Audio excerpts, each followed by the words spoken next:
Hello, my name is Evelyn Sele. Today I'll be doing an individual performance. The title of this performance is Ida B. Wells, Courageous Journalist of Racial Injustice, of Civil Rights and Women's Suffrage. Key to understand me.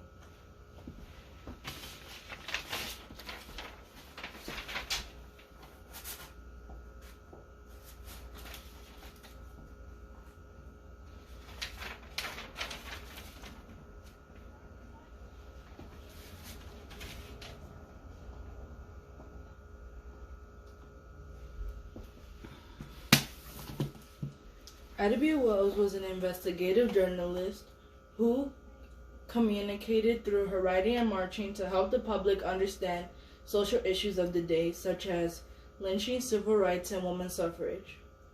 The impact was that she laid the groundwork for people like Rosa Parks, Martin Luther King Jr., and Shirley Chisholm. Hello, my name is Ida B. Wells. Today, I am coming back from the past to communicate about the time that I lived. Let me give you a historical background. Born to Elizabeth and James Wells on July 16, 1862. My parents were both enslaved on a farm in Mississippi. That meant that I was a slave too. But on January 1st, 1863, when I was only 6 months old, President Lincoln signed the Emancipation Proclamation. However, the Civil War was still going on. The proclamation gave freedom to slaves in the southern states fighting against the North. The Civil War ended in 1865 and slavery ended in the United States. My parents loved education. This influenced me because they knew that education was key to a better life. Sadly, my parents died from yellow fever. I was determined that I would look after my siblings and also get an education. The changing laws affected Jim Crow laws. The 13th Amendment ended slavery everywhere in the United States, December 1865. The 14th Amendment gave freed slaves the rights of citizenship, July 1848. The 15th Amendment granted black men the rights to vote, February 1870.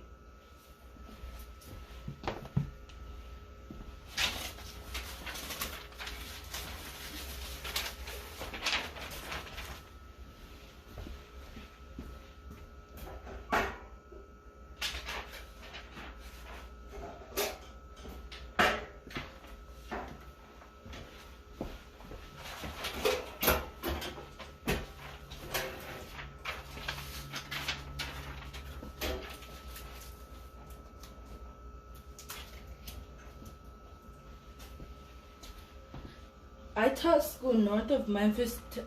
Jim Crow laws were laws that separated whites and blacks from traveling together. I taught school north of Memphis, Tennessee. I traveled by train to get there.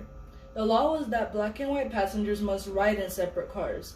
I decided not to pay any attention to that law. I bought a first-class ticket to ride in the ladies' car. Ma'am, I cannot accept this ticket in this coach. You have to go to the coach for blacks. I will not go to the coach for blacks. I have a first-class ticket and I intend to keep it. If you do not obey the law, you will be forced by the police to get off this train.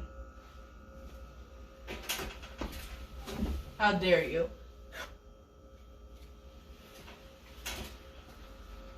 I was forced by the police to get off the train, but that did not stop me.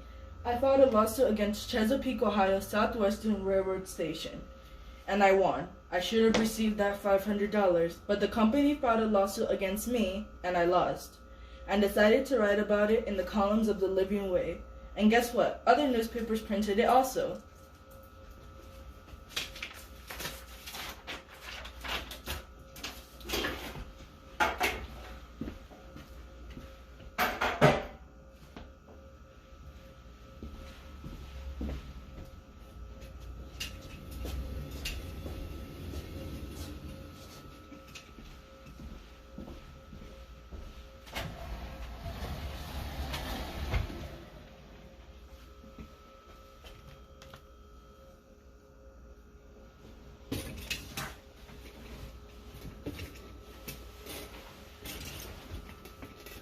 I was a teacher and I loved it.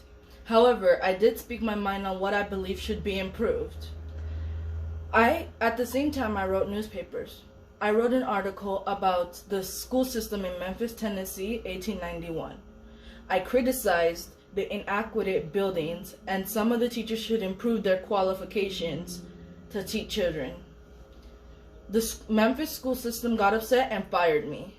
However, I got a job for the Free Speech and Headlight. There was only one condition. That would be the editor and part owner. Not long afterwards, an event came to my attention. 3 men had been lynched. One of them was Thomas Moss, my friend.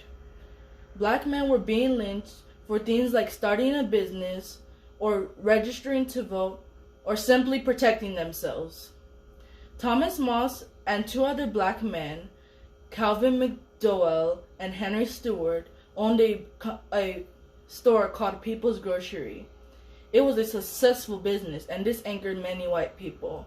One of their competitors, William Barrett, got jealous and tried to shut down their business.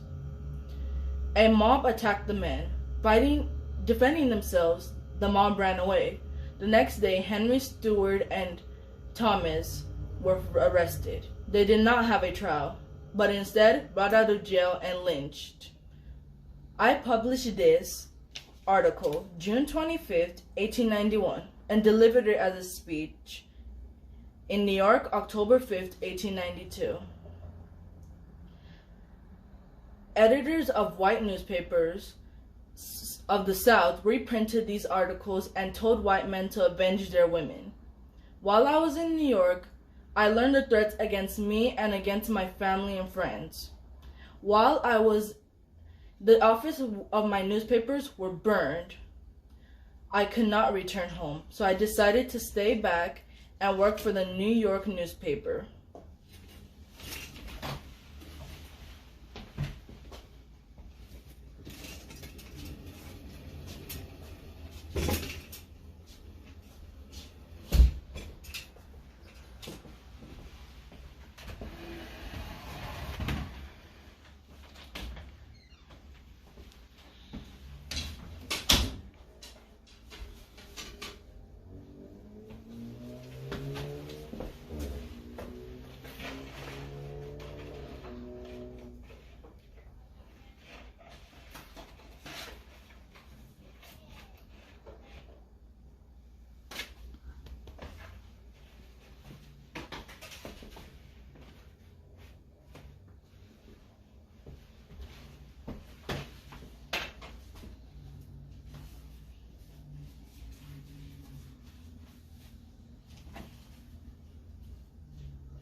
(1848) was the first women's rights convention held in Seneca Falls in New York.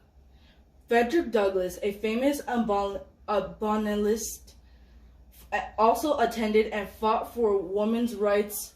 Susan B. Anthony soon joined the movement. Alice Paul, with others, took over the movement.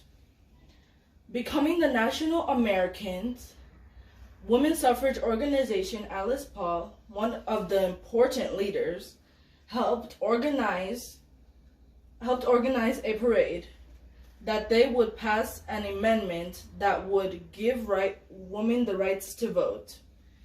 The march took place March 3rd, 1913.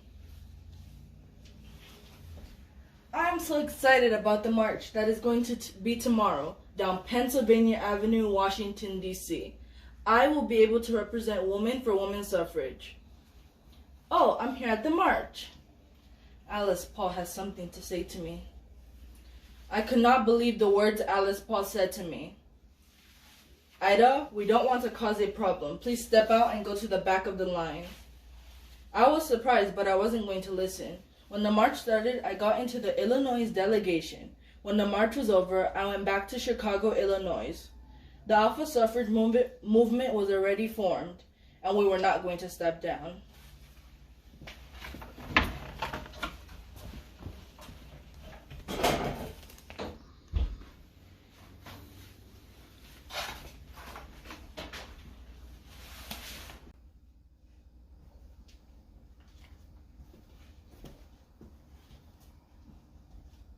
Ida B. Wells was an investigative journalist who communicated through her writing and marching to help the public understand social issues of the day, such as lynching, civil rights, and women's suffrage.